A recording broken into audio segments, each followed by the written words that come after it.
Masigi sumba akhoi kurai kendagi chieng mangbai matangda kayuma khara khatang koi phongtok sage aina MLA hek oirakpadagi 2017 gi April thadagi ai chieng kurai kendagi chieng si phangi ba chieng mayam si manung jdeisa Hojik Pogda Akoi Kurai Kendagi Mangi Bachiangsi Tha Tarukni Taseng Namakti Tha Taret Magni Akoi Namangamba Adu Hojik Tha Ama Pangre Masik Matau Karamna Horopano Haibasi Masigi Matangda Aina Public Singda Amasung Manipur Ladiba Praja Chinau Simiam Honda Tamjaning Bani January Tang Ani Mayamne hena khangnaraba Somrendro lampak haina Imphal Pangai road ta leiba asigi lampak asigi community hall da pangthokpa Manipur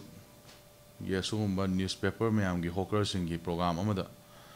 Honorable Chief Minister Honorable Chairman Planning gi akoi gi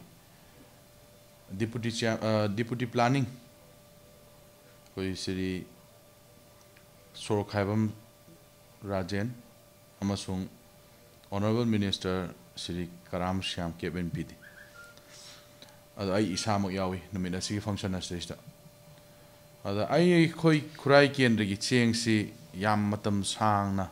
tha tret mang la na 2019 gi January tha stage aina phongtok sabne aini MLA oi 2017 gi Tha dani 17 dani aduga chieng yen ba horisina 2017 gi April dani hariba 2017 April dagi akhoni yen jarakpa chieng mayam si manungda 2018 gi August tha bu gi manungda tha taret chieng mang mani tha taret mang ba chieng si sigi manung jeisa ehangna akhoi gi Imphal East gi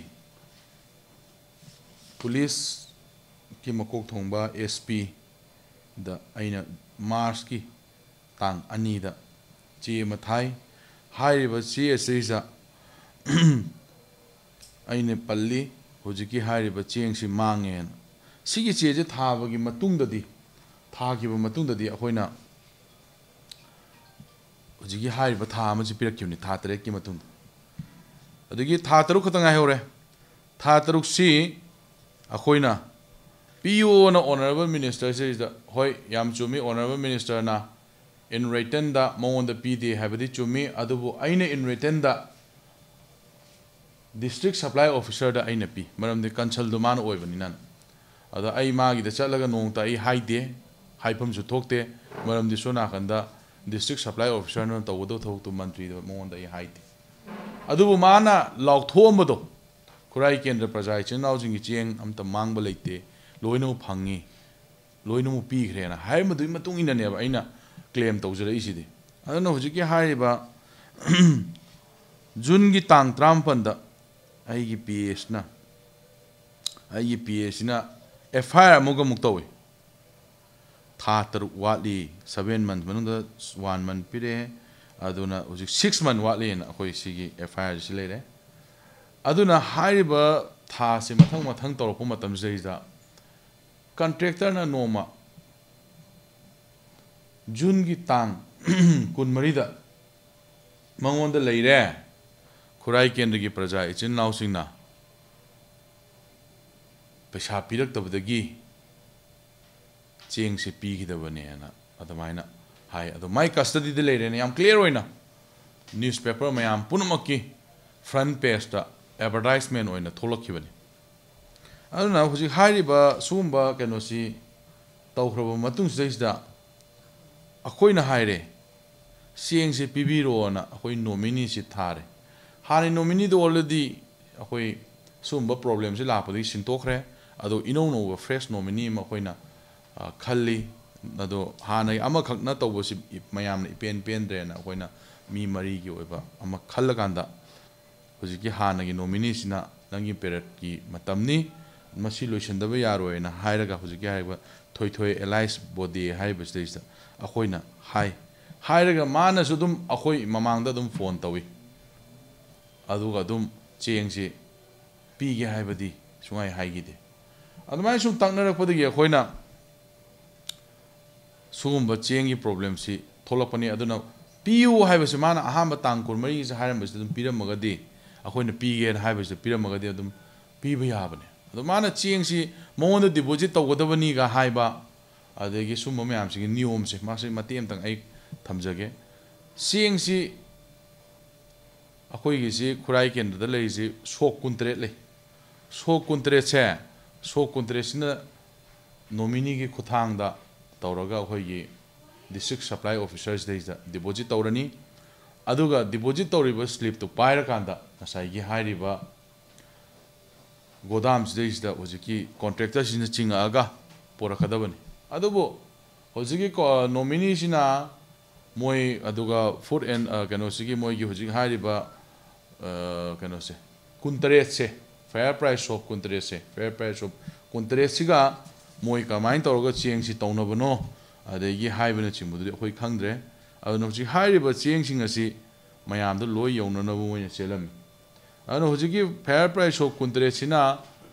deposit tawriba ama tawriba si maonda ama bu tawbu leite adu maonda deposit tawde yadre na khoji haibadagi akoina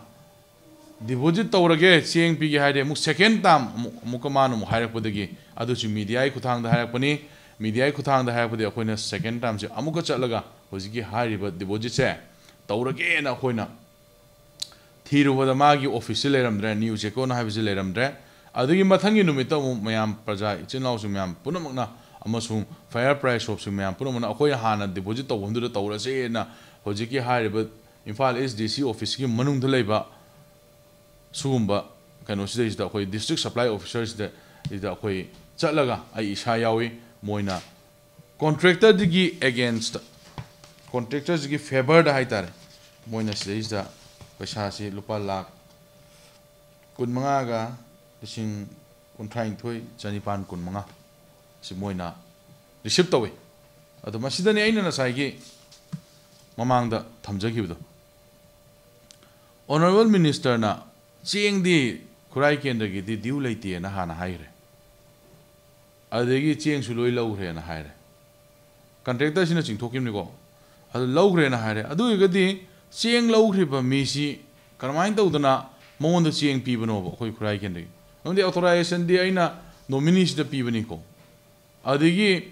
authorization nominee da pira kana cheng kamai lawgibano mana akhoi bhab ta de adu hujikti amu contractors ki mahutta department na paisa si lawre department na paisa si lawrabni na department ga contractor ga chamina roi da haibagi wahai si karai da yauri ge chamina roi haibagi po si karai da yauri ge aduna department ga contractor ga manner ga lokthokpa haiba se minister concern khangdana masi tawba yabong natte pikraba post pai jariba adai thabak tawjariba karmachari ding duna bali gi hameng ohen ba yaroeba aduna minister na masi contractor siga mari lainaraga thabak tawminabani haiba se masi yam clear oi khrabane aduna mo 5 months ki tha manga gi cheng si deposit lahore matunda mathangi numitta DSO sina hairakpi matungina mathangi numitta pirani haibadagi akoi si halakle halakana mathangi numitta tha amakaki cheng puro lai tha amakaki cheng puro la posina maram oirakanda hojiki hairiba contractor amasung department gi mi se masda contractor gi mi amu lakte contractor na sai mana press briefing ngang gi matamda adum cheng se mana thille haibagi pot ama yawi adubu mana nongta thindamnina moi ma jaga ju khangde aduga department gi mi ni su akoida hanga kanda akoina jaga sing se taaga hairiba fire price shop kuntre sidida thilakpasida tata di gari tarama thoi gatani mayam punum ki thamong khaki hapak khujin marom kanda mayam na gari se amada thadaramaga amada chakki ge tawu matamda akoina hangjaningi huji contractor da amasung department da either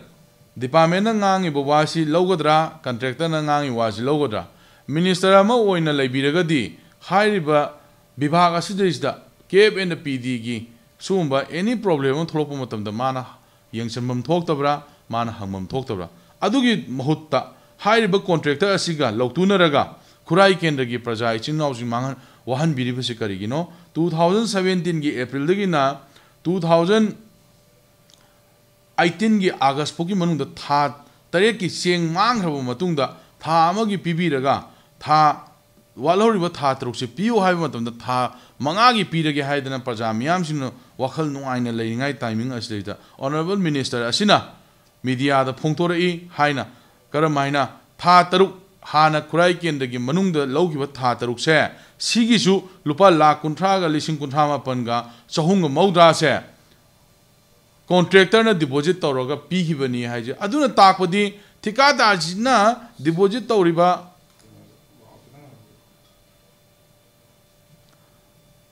था तरुक की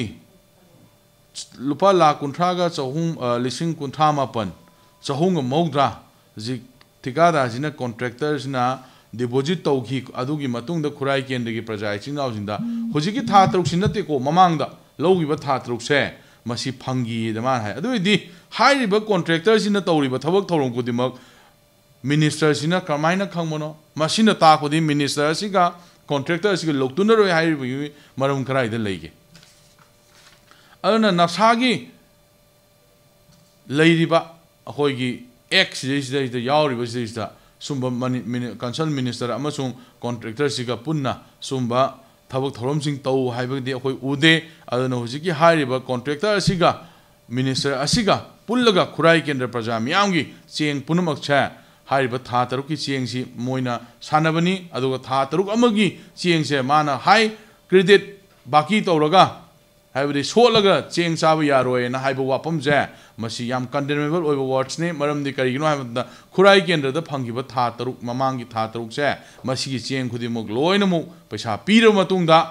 अखोइना Cheng सि चिंगजबा गातनी अदुगा Cheng सि लोइ लौजबा गातनी Cheng सि contractor ना थिलक्किबा अखोइदा अमुक्ता थेंगनद्रिना अखोइगी प्रजा सिंग हाइरई अदुना होजि हाइरिबा नफसागी मनुंगदा Laiba Cheng सिंगसे मसिदैजा हुजिकी हाइरिबा था तरुक सिगी Cheng सि गी अचौबा रेस्पॉन्सिबिलिटी में लौबीदना खुराई केंद्र प्रजा इचिनाउजिंगिनेना तौबिरिबा पोसे लोक जनशक्ति पार्टी की ओइना मथंगी खुराई केंद्र दा मिहुर ओइना पुथोपिरकदुरिब्रा अदुगी दमक्ता माना सिगी थबक थौरमसिंजे तौरिब्रा करम पर्सनल इंटरेस्ट दा हाइरिबा थबक थौरमसिंजे तौबिरिबनो मदुने अखोइना हंजनिंगिबसे अदुना हुजिक हाइरिबा पोचिंग मैम सिंग तुंगोइना अमुक ऑनरेबल मिनिस्टर ना हाइरई अखोइ लंथबाल केंद्र ददी था सिगी तांग मंगा हेक योरपगा अखोइ चेंग कमाइन तौखरे ना हंगे अदो अखोइगी खुराई केंद्र ददी अखोइदी था कोइना मांगामनिना अखोइदी कुइरे अखोइ ऑनरेबल मिनिस्टर दा हंजरइसे कावरमद माले अदि थौयाम बुबिबनिना हाइबसे आई हाइजनिंगे अखोइना निंसिंगजगिबा जनवरी की तांग अनिदो आई हुजिबु निंसिंगजरी ऑनरेबल मिनिस्टर दा मियाम की पब्लिक मीटिंग दुगी खुदोंग चाब लौरग ऑनरेबल मिनिस्टर दा हंगिबो वापम दा मियाम ना इंगोंदा हाइराबा मतुंगदा मियाम ना इंगोंदा कंप्लेन तौर मतुंगदा हाइरिबा खोइ खुराई केंद्र की चेंग से मांगे अदुना मसी ऑनरेबल मिनिस्टर लाइंगाइसदा हंबियुना हाइदना ऑनरेबल मिनिस्टर हेक मसा यावना चीफ मिनिस्टर उबनी अदई मयाम पुनमु की ममांगदा नुपी यमना अखोइ इमाइबेल सिंग मरक्तगी नुपी यमना हंगकपदगी अइना मदुगी कनोदो हंगजबनी मयाम पुनम उरिदुनी अदुना मसुगुंबा कनोसिदा हाइबिगनो अदुना तांग मंगा हाइरिबा पोस्टदिसदा अमुकसु हाइ ऑनरेबल मिनिस्टर ना नफसागी नियमदा हाइरिबा चेंग सिंगी पैसा से डिपॉजिट तौर मतुंगदा चय था सिगी अहांबा चयोंदा चेंग सिंग सिगी पैसा से डिपॉजिट तौर मतुंगदा नुमित 15 की मनुंगदा चेंग से चिंथोकदबनी था मै मनुंगदा हाइतारे अदुना थागी तांग मंगा दा हाइसे करमाइन तौदना कराइदगी हाइरकपनो जो खोजु भाव ताबंगमदे अन पीपल सिंग द कंफ्यूजन लेनबो ऑनरेबल मिनिस्टर नंग ngangbigano honorable minister haibasidi miyamgi thawpubiragadi miyamgi tawriba thabak tu daida mai onsin biraga people singi grievances singje fulfill tawna bo hona biyo na masing tang thamjage aduna hoji haiba mayam sing manung daida akoi honorable minister na pangiba ama khaksu ai sengtok jage haijage maramdi karigino haiba matamda Hujiki Lairiba Committee Hiriba Committee Asida is the Hogi Hujiki Fair Price Hockey Committee Asina Hanjan Kayara Han Hirena Ahoy Aibasi when a Sulaira me Aibasi when a Su I want the Pirapus later. Hiriba Mayam Sing Manungs days the Hujiki Hiriba Ahoy Honorable Minister na Haibiki Mayam Manunda Hujiki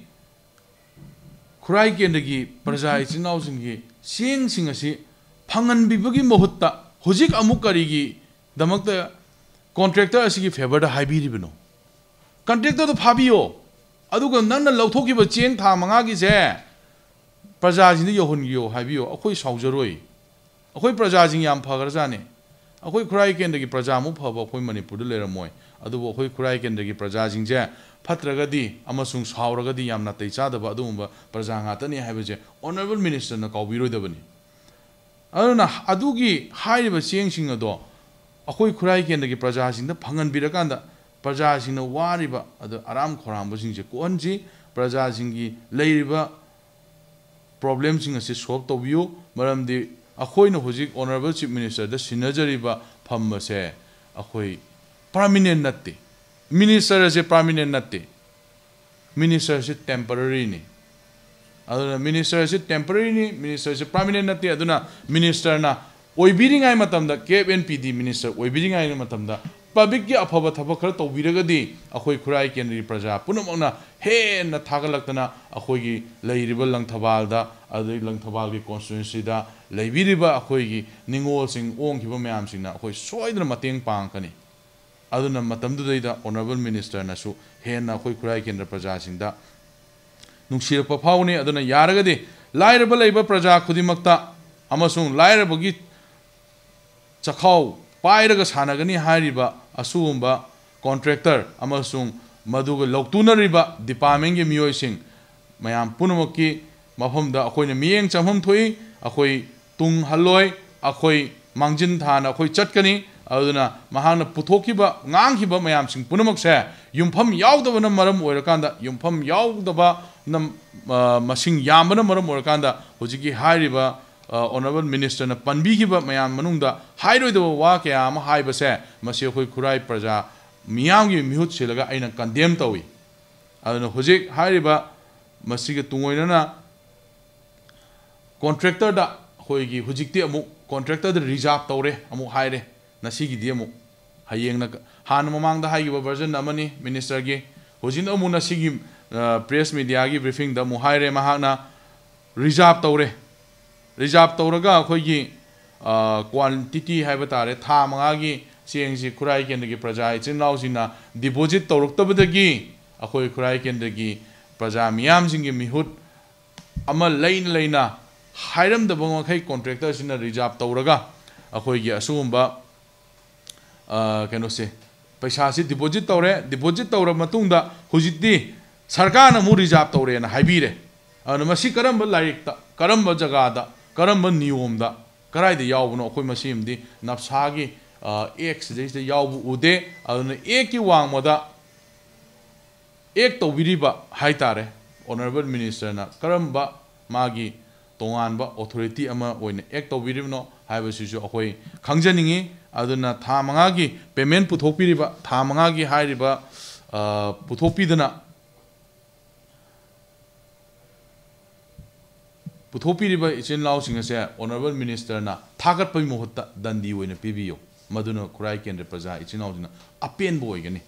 I don't know, Kuraki and the Manunda, Ladiba, Cheng Pangdabagi Awabase, Honorable Minister na Cheng PBO, Cheng PB Matamda. Dipamengi Michin now Chingna, Porapa Ching do Nati Aquina Pamisidi. A Koyi Mangraba Ching,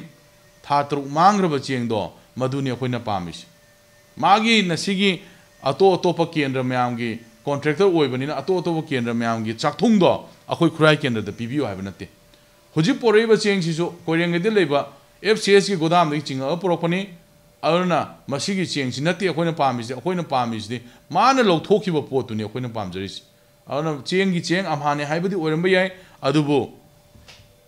Hojikti, Hyriba, Cheng, Si, Aquina, ꯐꯪꯉꯤꯕ ꯆꯦꯡ ꯈꯔꯁꯤꯗꯤ ꯑꯩꯈꯣꯏꯅ ꯄꯦꯟꯗꯦ ꯑꯗꯨꯅ ꯍꯧꯖꯤꯛꯇꯤ ꯑꯃꯨꯛ honourable ꯃꯤꯅꯤꯁꯇꯔꯅ ꯉꯥꯏꯍꯥꯛ ꯉꯥꯡꯕꯒꯤ honourable ꯃꯤꯅꯤꯁꯇꯔꯒꯤ ꯃꯍꯧꯁꯥ ꯍꯥꯏꯕ ꯇꯥꯔꯦ ꯑꯩꯈꯣꯏꯅ ꯃꯍꯧꯁꯥꯅꯦꯅ ꯈꯟꯇꯣꯛꯑꯦ ꯑꯗꯨꯅ ꯑꯣꯅꯔꯦꯕꯜ ꯃꯤꯅꯤꯁꯇꯔꯒꯤ ꯌꯨꯇꯤꯂꯥꯏꯖꯦꯁꯟ ꯁꯥꯔꯇꯤꯐꯤꯀꯦꯠ ꯄꯤꯗ꯭ꯔꯒꯗꯤ ꯊꯥ 5ꯒꯤ ꯆꯦꯡ ꯆꯤꯡꯕ ꯌꯥꯔꯣꯏ ꯍꯥꯏꯕꯒꯤ ꯂꯣꯟ ꯑꯃ ꯑꯩꯈꯣꯏ ꯑꯣꯅꯔꯦꯕꯜ ꯃꯤꯅꯤꯁꯇꯔꯅ ꯊꯝꯕꯤꯔꯛꯄꯁꯦ ꯃꯁꯤ ꯑꯩꯈꯣꯏ ꯈꯨꯔꯥꯏ ꯀꯦꯟꯗ꯭ꯔꯒꯤ ꯑꯣꯏꯅꯗꯤ ꯌꯥꯝ ꯂꯥꯏꯕꯛ ꯊꯤꯕꯅꯤ ꯃꯔꯝꯗꯤ ꯃꯁꯤꯅ ꯇꯥꯛꯏ ꯈꯨꯔꯥꯏ ꯀꯦꯟꯗ꯭ꯔꯗꯒꯤ ꯃꯔꯨ ꯑꯣꯏꯕꯗꯤ ꯀꯟꯇ꯭ꯔꯦꯛꯇꯔꯅ ꯍꯦꯟꯅ ꯃꯔꯨ ꯑꯣꯏ ꯃꯔꯝꯗꯤ ꯀꯔꯤꯒꯤꯅꯣ ꯍꯥꯏꯕ ꯃꯇꯝꯗ ꯀꯟꯇ꯭ꯔꯦꯛꯇꯔꯅ ꯊꯥ 5ꯒꯤ ꯌꯨꯇꯤꯂꯥꯏꯖꯦꯁꯟ ꯁꯥꯔꯇꯤꯐꯤꯀꯦꯠ ꯄꯤꯗꯅ ꯑꯩꯈꯣꯏ ꯆꯦꯡ ꯆꯤꯡꯊꯣꯛꯈꯤꯕꯗꯤ ꯃꯤꯅꯤꯁꯇꯔꯅ ꯀꯔꯤꯝꯇ ꯍꯥꯏꯗꯦ ꯑꯗꯨꯗꯤ ꯌꯨꯇꯤꯂꯥꯏꯖꯦꯁꯟ ꯁꯥꯔꯇꯤꯐꯤꯀꯦꯠ ꯄꯤꯔꯝꯕ꯭ꯔꯥ ꯃꯥꯅ ꯆꯤꯡꯊꯣꯛꯈꯤꯕ ꯆꯦꯡꯁꯤꯡꯁꯦ ꯑꯗꯣ ꯑꯩꯈꯣꯏ ꯑꯃꯨꯛ ꯈꯨꯔꯥꯏ ꯀꯦꯟꯗ꯭ꯔꯗꯒꯤ ꯍꯧꯖꯤꯛ ꯊꯥ 5ꯒꯤ ꯆꯦꯡꯁꯦ ꯑꯃꯨꯛ ꯄꯤꯔꯕ ꯃꯇꯨꯡꯗ ꯊꯥ ꯑꯃ ꯄꯤꯔꯒ ꯌꯨꯇꯤꯂꯥꯏꯖꯦꯁꯟ ꯁꯥꯔꯇꯤꯐꯤꯀꯦꯠ ꯑꯃ ꯄꯤꯕ ꯊꯥ ꯑꯃ ꯄꯤꯔꯒ ꯌꯨꯇꯤꯂꯥꯏꯖꯦꯁನ್ ꯁꯥꯔꯇꯤꯐꯤꯀꯦꯠ ꯑꯃ ꯄꯤꯕ ꯑꯗꯣ ꯑꯗꯨꯒꯤ ꯆꯦꯡ ꯊꯥ 5 ꯑꯃꯁꯨꯡ ꯊꯥ 5 ꯑꯅꯤꯗꯨ ꯑꯣꯏꯔꯗꯤ ꯊꯥ 10 ꯑꯣꯏꯔꯦ ꯍꯧꯖꯤꯛ ꯌꯨꯇꯤꯂꯥꯏꯖꯦꯁꯟ ꯁꯥꯔꯇꯤꯐꯤꯀꯦꯠꯁꯦ ꯊꯥ 10ꯒꯤ ꯒꯣꯔꯃꯦꯟꯅ ꯂꯧꯒꯗꯣꯏꯁꯦ ꯀꯔꯤ ꯃꯔꯝꯒꯤꯅꯣ ꯑꯗꯨꯅ ꯍꯧꯖꯤꯛ ꯑꯩꯈꯣꯏꯅ ꯄꯥꯝꯃꯤꯕꯗꯤ ꯀꯟꯇ꯭ꯔꯦꯛꯇꯔꯅ ꯃꯇꯧ ꯀꯔꯝꯅ ꯊꯥ 5ꯒꯤ ꯆꯦꯡꯁꯤ ꯄꯨꯈꯤꯕꯅꯣ ꯃꯁꯤ ꯑꯩꯈꯣꯏ ꯍꯪꯅꯤꯡꯉꯤ ꯃꯇꯧ ꯀꯔꯝꯅ ꯀꯟꯇ꯭ꯔꯦꯛꯇꯔꯅ ꯊꯥ 5ꯒꯤ ꯆꯦꯡꯁꯤ ꯄꯨꯈꯤꯕꯅꯣ ꯍꯥꯏꯔꯤꯕ ꯊꯥ 5ꯒꯤ ꯆꯦꯡꯁꯦ ꯃꯁꯤ ꯀꯔꯝꯕ ꯅꯤꯌꯣꯝꯒꯤ ꯃꯈꯥꯗ ꯀꯅꯥꯅ ꯑꯣꯊꯣꯔꯥꯏꯖ ꯇꯧꯗꯅ ꯀꯔꯝꯕ ꯗꯤꯄꯥꯔꯠꯃꯦꯟꯒꯤ ꯑꯆꯧ ꯑꯁꯥꯡꯁꯤꯡꯅ ꯅꯠꯇ꯭ꯔꯒꯅ ꯃꯤꯅꯤꯁꯇꯔꯅ ꯑꯣꯊꯣꯔꯥꯏꯖ ꯇꯧꯕꯤꯕ꯭ꯔꯥ ꯀꯟꯇ꯭ꯔꯦꯛꯇꯔꯁꯤꯗꯩꯗ ꯊꯥ 5ꯒꯤ ꯆꯦꯡꯁꯦ ꯄꯤꯈ꯭ꯔꯣ ꯍꯥꯏꯅ ꯑꯩꯈꯣꯏꯒꯤ ꯐꯨꯗ ꯑꯦꯟड ꯁꯤꯚꯤꯜ ꯁꯄ꯭ꯂꯥꯏꯒꯤ ꯗꯥꯏꯔꯦꯛꯇꯔꯗ ꯍꯥꯏꯕꯤꯕꯒꯤ ꯄꯤꯈ꯭ꯔꯤꯕ꯭ꯔꯥ ꯍꯥꯏꯕꯁꯤ ꯑꯩꯈꯣꯏ ꯈꯪꯅꯤꯡꯉꯦꯕ ꯍꯧꯖꯤꯛꯁꯨ ꯑꯩꯈꯣꯏꯅ ꯍꯥꯏ ꯍꯧꯖꯤꯛꯁꯨ ꯑꯩꯈꯣꯏꯅ ꯊꯝꯃꯤ ꯍꯧꯖꯤꯛ ꯍꯥꯏꯔꯤꯕ ꯀꯟꯇ꯭ꯔꯦꯛꯇꯔ ꯑꯁꯦ ꯃꯥꯒꯤ ꯃꯊꯛꯇ ꯑꯦꯛꯁꯟ ꯂꯧꯈꯠꯇ꯭ꯔꯕ ꯃꯥꯒꯤ ꯃꯊꯛꯇ ꯃꯥꯅ ꯂꯥꯜꯂꯤꯕ ꯄꯣꯠꯁꯦ ꯃꯁꯤ ꯈꯨꯝꯖꯤꯜꯂꯀꯥꯟꯗ ꯃꯤꯅꯤꯁꯇꯔꯅ ꯑꯦꯛꯁꯟ ꯂꯧꯈꯠꯇ꯭ꯔꯕ ꯑꯗꯨ ꯑꯣꯏꯔꯒꯗꯤ ꯑꯩꯈꯣꯏ ꯄ꯭ꯔꯖꯥꯒ ꯂꯣꯏꯅꯅ ꯑꯩꯈꯣꯏ ꯑꯀꯟꯕ ꯑꯩꯈꯣꯏ ꯏꯍꯧ ꯀꯌా ꯑꯃ ꯂꯥꯛꯀꯅꯤ ꯑꯗꯨꯅ ꯈꯤꯇꯪ ꯂꯦꯖꯤꯁꯂꯦꯆꯔ ꯑꯃ ꯑꯣꯏꯅ ꯑꯩꯈꯣꯏꯒꯤ ꯂꯩꯕꯤꯔꯤꯕ ꯑꯣꯅꯔꯦꯕꯜ ꯃꯤꯅꯤꯁꯇꯔꯗ ꯑꯩꯈꯣꯏꯅ ꯊꯝꯖꯅꯤꯡꯕꯗꯤ ꯑꯔꯣꯏꯕ ꯑꯣꯏꯅ ꯃꯤꯅꯤꯁꯇꯔ ꯑꯣꯏꯅ ꯂꯩꯕꯤꯌꯨ ꯁꯣꯟ MLAꯅꯦ ꯍꯥꯏꯕꯁꯤ ꯀꯥꯎꯊꯣꯛꯄꯤꯒꯅꯨꯅ ꯃꯤꯌꯥꯝꯒꯤ ꯃꯐꯝꯗ ꯑꯃꯁꯨꯡ ꯃꯌꯥꯝꯒꯤ ꯃꯐꯝꯗ ꯑꯣꯅꯔꯦꯕꯜ ꯃꯤꯅꯤꯁꯇꯔꯗ ꯑꯩꯈꯣꯏꯅ ꯑꯄꯤꯜ ꯇꯧꯖꯅꯤꯡꯉꯤ ꯃꯔꯝꯗꯤ ꯀꯔꯤꯅꯣ ꯍꯥꯏꯕ ꯃꯇꯝꯗ ꯁꯣꯟ ꯂꯪꯊꯕꯥꯜ ꯀꯦꯟꯗ꯭ꯔꯒꯤ ꯃꯤꯌꯥꯝꯅ ꯈꯜꯂꯛꯄ ꯑꯗꯨꯒꯨꯝꯕ ꯃꯤꯍꯨꯠ ꯑꯃꯅꯤ ꯑꯗꯨꯅ ꯂꯪꯊꯕꯥꯜ ꯀꯦꯟꯗ꯭ꯔꯒꯤ ꯃꯤꯍꯨꯠ ꯑꯃ ꯑꯣꯏꯅ ꯂꯩꯕꯤꯔꯒꯗꯤ ꯂꯪꯊꯕꯥꯜ ꯀꯦꯟꯗ꯭ꯔꯗ ꯂꯩꯔꯤꯕ ꯄ꯭ꯔꯖꯥ ꯑꯋꯥꯕ ꯃꯌꯥꯝꯁꯤꯡꯗꯨꯒꯤꯁꯨ ꯈꯟꯕꯤꯔꯀꯥꯟꯗ ꯑꯩꯈꯣꯏ ꯈꯨꯔꯥꯏ ꯀꯦꯟꯗ꯭ꯔꯁꯨ ꯑꯗꯨꯒꯨꯝꯕ ꯑꯋꯥꯕ ꯄ꯭ꯔꯖꯥ ꯃꯌꯥꯝ ꯑꯃ ꯂꯩ ꯍꯥꯏꯕꯁꯦ ꯑꯩꯈꯣꯏ ꯑꯣꯅꯔꯦꯕꯜ ꯃꯤꯅꯤꯁꯇꯔꯅ ꯀꯥꯎꯊꯣꯛꯄꯤꯅꯨ ꯑꯗꯨꯅ ꯍꯧꯖꯤꯛꯇꯤ ꯂꯪꯊꯕꯥꯜ ꯀꯦꯟꯗ꯭ꯔꯒꯤ ꯏꯆꯤꯟ ꯏꯅꯥꯎꯁꯤꯡ ꯃꯌꯥꯝ ꯃꯐꯝꯗ ꯑꯩꯅ ꯑꯄꯤꯜ ꯑꯃꯇꯪ ꯇꯧꯖꯅꯤꯡꯉꯤ ꯃꯔꯝꯗꯤ ꯀꯔꯤꯒꯤꯅꯣ ꯍꯥꯏꯕ ꯃꯇꯝꯗ ꯑꯩꯈꯣꯏ ꯈꯨꯔꯥꯏ ꯀꯦꯟꯗ꯭ꯔꯒꯤ ꯃꯤꯍꯨꯠ ꯑꯃ ꯑꯣꯏꯖꯔꯒꯁꯨ ꯑꯩ ꯂꯩꯕꯥꯛꯀꯤ ꯑꯣꯏꯅ ꯀꯟꯅ ꯊꯕꯛ ꯇꯧꯖꯕ ꯃꯤꯑꯣꯏ ꯑꯃꯅꯤ ꯑꯗꯨꯅ ꯑꯩꯈꯣꯏꯒꯤ ꯍꯩꯉꯥꯡ ꯀꯦꯟꯗ꯭ꯔꯒꯤ ꯃꯅꯨꯡꯗ ꯏꯁꯤꯡ ꯀꯥꯏꯈꯤꯕ ꯃꯇꯝꯗ ꯑꯩ ꯏꯁꯥꯅ ꯆꯠꯂꯒ ꯏꯁꯤꯡ ꯊꯤꯡꯖꯔꯨꯏ ꯑꯗꯨꯗꯒꯤ ꯑꯩꯈꯣꯏꯒꯤ ꯅ꯭ꯌꯨ ꯆꯦꯛꯀꯣꯟ ꯑꯦꯔꯤꯌꯥꯗ ꯑꯩꯈꯣꯏꯒꯤ ꯋꯥꯡꯈꯩ ꯀꯦꯟꯗ꯭ꯔ ꯃꯅꯨꯡ ꯆꯤꯡꯉꯤ ꯋꯥꯡꯈꯩ ꯀꯦꯟꯗ꯭ꯔꯗ ꯏꯁꯤꯡ ꯀꯥꯏꯕ ꯃꯇꯝꯗ ꯑꯩꯈꯣꯏ ꯆꯠꯂꯒ ꯊꯤꯡꯉꯨꯏ ꯑꯗꯨꯗꯒꯤ ꯂꯪꯊꯕꯥꯜ ꯀꯦꯟꯗ꯭ꯔꯗꯁꯨ ꯂꯪꯊꯕꯥꯜ ꯀꯦꯟꯗ꯭ꯔꯒꯤ ꯄ꯭ꯔꯖꯥ ꯏꯆꯤꯟ ꯏꯅꯥꯎꯁꯤꯡꯅ ꯍꯦꯟꯅ ꯈꯪꯕꯤꯔꯤꯗꯨꯅꯤ ꯂꯩꯀꯥꯏ ꯑꯗꯨꯅꯁꯨ ꯍꯦꯟꯅ ꯈꯪꯕꯤꯔꯤꯗꯨꯅꯤ ꯀꯥꯔꯥꯝꯒꯤ ꯂꯩꯔꯤꯕ ꯂꯩꯀꯥꯏꯁꯤꯡꯗꯨꯅ ꯑꯩ ꯏꯁꯥ ꯌꯥꯎꯅ ꯅꯨꯃꯤꯠ 2-3 ꯆꯪꯗꯅ ꯁꯤꯒꯨꯝꯕ ꯏꯁꯤꯡꯁꯦ ꯊꯤꯡꯉꯦ ꯀꯥꯏꯔꯦ ꯇꯧꯕꯗꯤ ꯑꯩ ꯏꯁꯥ ꯌꯥꯎꯅ ꯏꯁꯤꯡ ꯑꯁꯤ ꯊꯤꯡꯈꯤꯕꯅꯤ ꯑꯗꯨꯅ ꯌꯥꯔꯒꯗꯤ ꯂꯪꯊꯕꯥꯜ ꯀꯦꯟꯗ꯭ꯔ ꯄ꯭ꯔꯖꯥ ꯏꯆꯤꯟ ꯏꯅꯥꯎ ꯃꯌꯥꯝ ꯄꯨꯝꯅꯃꯛꯅ ꯑꯩꯈꯣꯏꯒꯤ ꯑꯣꯅꯔꯦꯕꯜ ꯃꯤꯅꯤꯁꯇꯔ ꯁꯣꯝꯒꯤ ꯂꯪꯊꯕꯥꯜ ꯀꯦꯟꯗ꯭ꯔꯒꯤ ꯃꯤꯍꯨꯠ ꯑꯣꯏꯅ ꯊꯥꯒꯠꯄꯤꯈꯤꯕ ꯏꯆꯤꯟ ꯏꯅꯥꯎꯁꯤꯡ ꯀꯩꯅꯣꯁꯦ ꯃꯤꯅꯤꯁꯇꯔꯁꯦ ꯍꯧꯖꯤꯛ ꯃꯤꯅꯤꯁꯇꯔ ꯑꯣꯏꯕꯤꯔꯕ MLAꯁꯦ ꯃꯉꯣꯟꯗ ꯍꯥꯏꯕꯤꯌꯨ ꯃꯤꯅꯨꯡꯁꯤ ꯑꯃ ꯄꯣꯛꯄꯤꯔꯒ ꯈꯨꯔꯥꯏ ꯀꯦꯟꯗ꯭ꯔꯒꯤ ꯄ꯭ꯔꯖꯥꯒꯤ ꯆꯦꯡ ꯄꯤꯊꯣꯛꯄꯤꯌꯨꯅ ꯃꯌꯥꯝ ꯄꯨꯝꯅꯃꯛꯅ ꯑꯝꯇꯪ ꯈꯣꯜꯂꯥꯎ ꯑꯝꯇꯪ ꯂꯥꯎꯕꯤꯌꯨꯅ ꯃꯁꯤ ꯑꯝꯇꯪ ꯑꯄꯤꯜ ꯇꯧꯖꯔꯤ ꯂꯪꯊꯕꯥꯜ ꯀꯦꯟꯗ꯭ꯔꯒꯤ ꯄ꯭ꯔꯖꯥ ꯄꯨꯝꯅꯃꯛꯅ ꯈꯨꯔꯥꯏ ꯀꯦꯟꯗ꯭ꯔꯒꯤ ꯄ꯭ꯔꯖꯥꯕꯨ ꯅꯨꯡꯁꯤꯕꯤꯌꯨꯅ ꯃꯁꯤ ꯑꯝꯇꯪ ꯊꯝꯖꯒꯦ